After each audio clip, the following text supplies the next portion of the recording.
Oh, chilly toes. Ah, much better. Toasty toes. Everybody ready? Good. Then let's get going.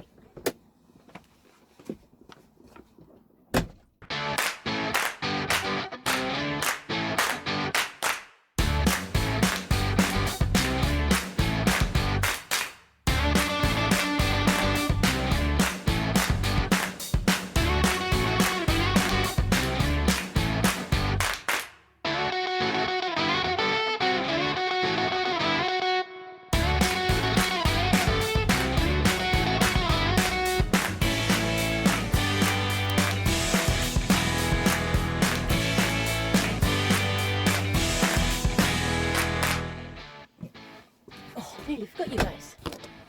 Hi everyone, a really warm welcome back. Well, I used to use a washable floor mat in the caravan just to make it easy to keep clean and so on. Unfortunately, it disintegrated after being washed from the last trip.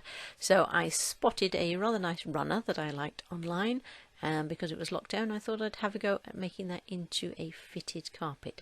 So that's what today's video is all about, and let's get this project started by vacuuming again, because I only did it recently, the caravan.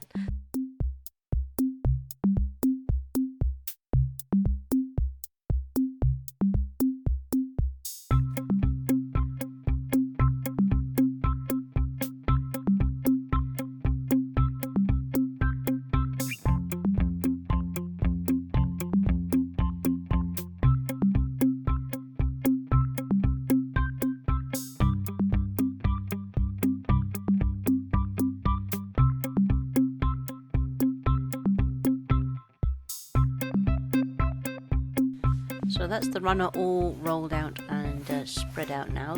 Obviously it's still slightly kinked from being in transit, and I need to move it across ever so slightly. There's my twinkle toe.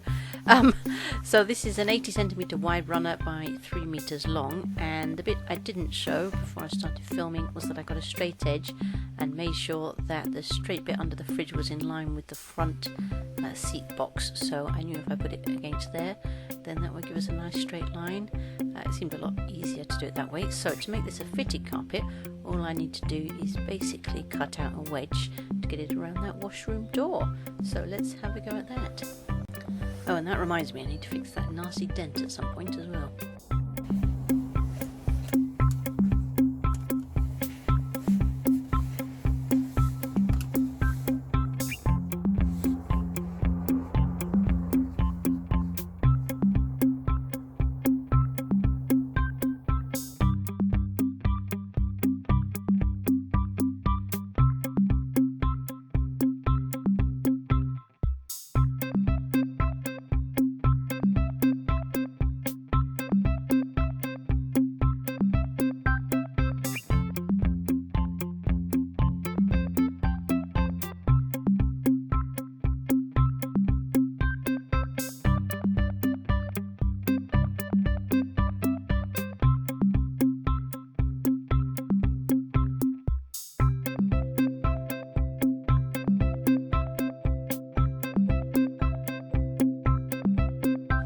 Okay, now here's the scary step of the carpet being cut.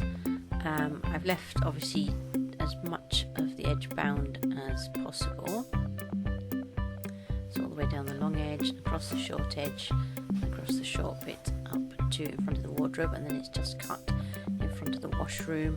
I had to shorten a bit because I forgot to ask the supplier to just supply it at 2.9 meters long, and I've left a sort of T flap that goes around the corner there. So as you saw, it was much easier to cut it with scissors. I came in with a knife at first as well, but it was much easier with a sharp pair of scissors. Now my original plan was that I'd be able to unpick all the binding and then either just get it rebound by a carpet shop here or whip it around myself. But you know, actually those sort of very modern carpets have some sort of cotton tape edging, and so I've ordered in some of that. I had some of this in grey in stock already, but it wasn't exactly the same as the grey stripes in the carpet itself, so it just looked a bit odd. So I reordered some black, and I've got this is 40mm cotton twill tape. So I'm just going to encase the edges in this in the same way that you would bias binding, but obviously this is a lot more heavy duty. But before I do that, I'm actually going to run just a little bit of PVA down the cut edges of the carpet. I don't think it really needs it, but there's nothing worse than working hard on a project and having it all come undone, when I might as well just put a few minutes in now to make sure that doesn't happen. So I'm just going to fit this tape on, check it looks okay, and then just run a little bit of glue along the edges, leave that to dry, and then I'll come back later and stitch this edge tape into place. And hopefully it will be fairly easy. It's not particularly thick carpet, and I've got a reasonably heavy duty but still domestic machine, and it's just all around the edge, so hopefully it will all work out. Anyway, we'll see.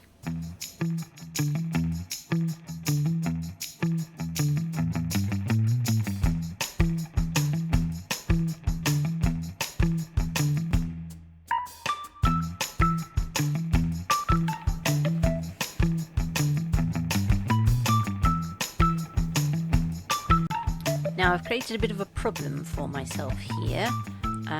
I've left this little flap which goes in the space between the washroom and the bed, and I've left it here because I'm hoping it will help to hold the carpet completely still. Obviously it's got a rubberized bottom, so hopefully it won't slide around, but by leaving this here I've actually left two inside corners to get this tape around. And inside corners are a real pain actually, because you can't just do a nice 45-degree bend. So I'm actually going to do this as a couple of little bits of tape and then conceal the ends over each other. Okay, now this is an outside corner that I'm going to do first. So I'm going to get the first straight edge on and then sew that almost up to the corner, watching where my stitching line is. So I've got this first piece in, so just secure the end, go right up to where we want to turn it. Now this stuff is so heavy duty, it's easier if I just stitch the good side of the tape down at this point and then we turn the corner after. I just need to be very, very careful about exactly where I want the pivot point to be, to make sure that I'm keeping the seams on both sides exactly the correct distance.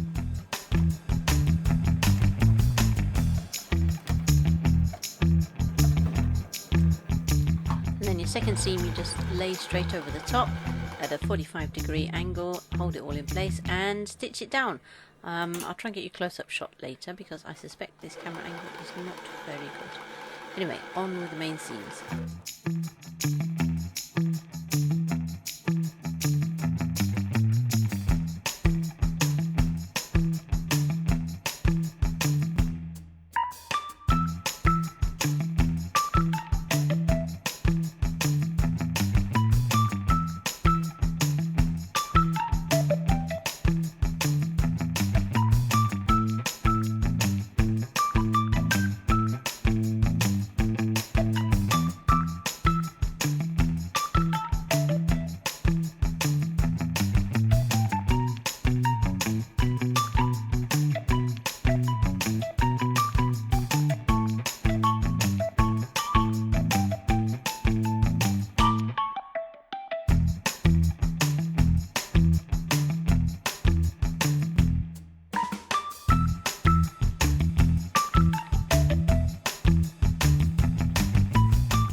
This corner where two pieces meet, because these reels are only 5 meters, so I've got to use a piece for each long edge.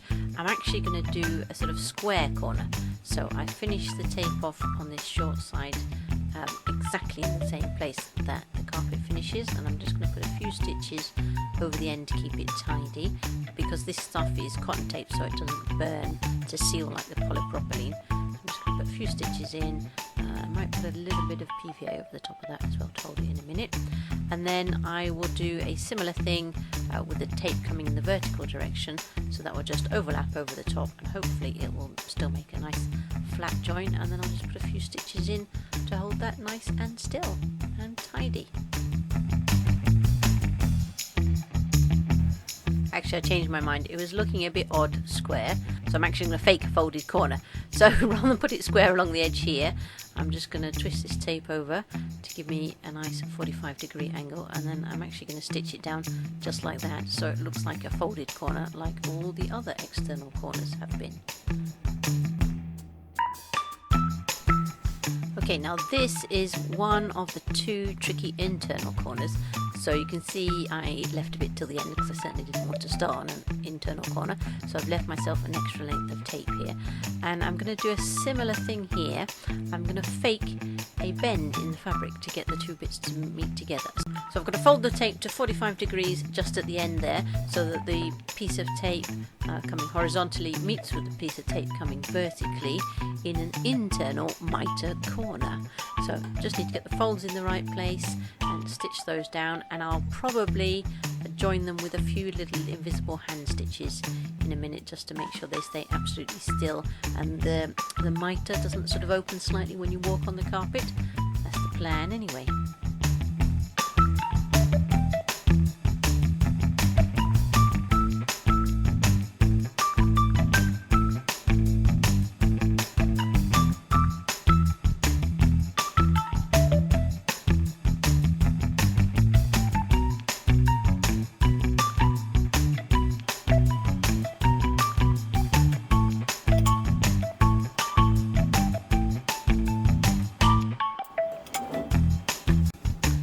Okay, now this is the other internal angle, so this is where the wardrobe ends and it starts, and the carpet starts to make its diagonal width reduction across the front of the washroom.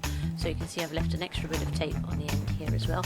So I'm going to do exactly the same thing, just fold that angle into the tape itself and then stitch it all down, and then a couple of hand stitches over the top to make it all look neat.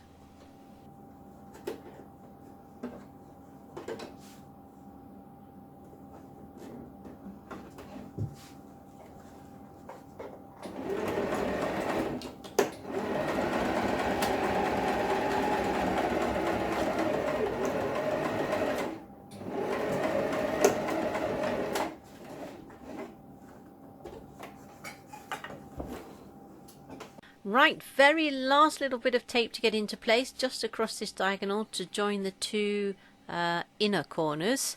So this is going to be a straight piece with two fake corners, I guess, to join up with these inner corners. So a couple of mitres folded into the end.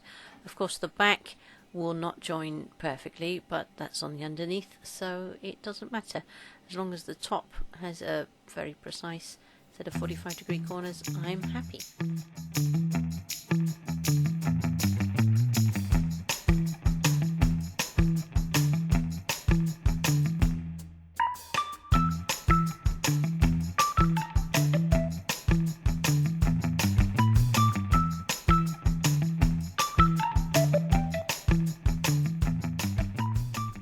Okay, so here it is straight off the machine. Now you can see it's a little bit wibbly wobbly. I'm hoping that settles down in the next couple of weeks, and I'll put a bit of footage in at the end to show you how the carpet got on after we went to Settons, which we're off to in a few weeks' time once the lockdown ban is lifted. It's wobbly because you saw my machine was moving around quite a lot earlier due to the weight of the carpet, so I need to get a bit of non-slip mat for under there. And also because the rubber of the underside of the carpet itself was sticking a bit on the glass. So really I should have thought about that and put a giant bit of cardboard or something over the top of the dining table so it would all slide around a bit more. And then the tape and the carpet itself would have been under exactly the same tension as it went through the machine, which would have helped the seams to sit a little bit flatter. The other thing I wish I'd done is allowed a little bit more space around all the corners, because the tape took up more space than I'd imagined, so we could have done with just an extra 2 or 3 millimeters to make it just fit around all the edges nicely. But hopefully, fingers crossed, gravity and use, this will settle down and be nice and flat, and of course through the magic of video you will see whether that is true right now. So overall, I think this is a fantastic carpet. I'm really, really pleased with it. It's a super colour. It's hard wearing. It's just the perfect sort of carpet for the caravan. So easy to clean and the right sort of height. So not too deep, not too shallow. Will add to just a little bit of extra coziness in here, which is super. And to top it all, of course, this carpet was, I think, $39.99 I paid, something like that. And the tape trim around the edge was an extra $5. Of course, I could have just used the binding and just a bit of cost for the thread and obviously the time that went into it. So I'm really, really happy. You know, I think it's a pretty unique sort of pattern in here, which is fantastic. Anyway, thanks so much for watching. I hope you guys found it useful. Let me know if you give it a go. It'd be great to hear if others are doing similar projects. And thanks so much for your company. Great having you around. Great having you supporting the channel. Thanks to everyone who subscribed. Really, really appreciate it. I think it's about 20% of the people that actually watch the videos are subscribers. So really appreciate you guys. Thanks so much for being here. So I guess from me, all I have to say is bye for now and see ya. Bye.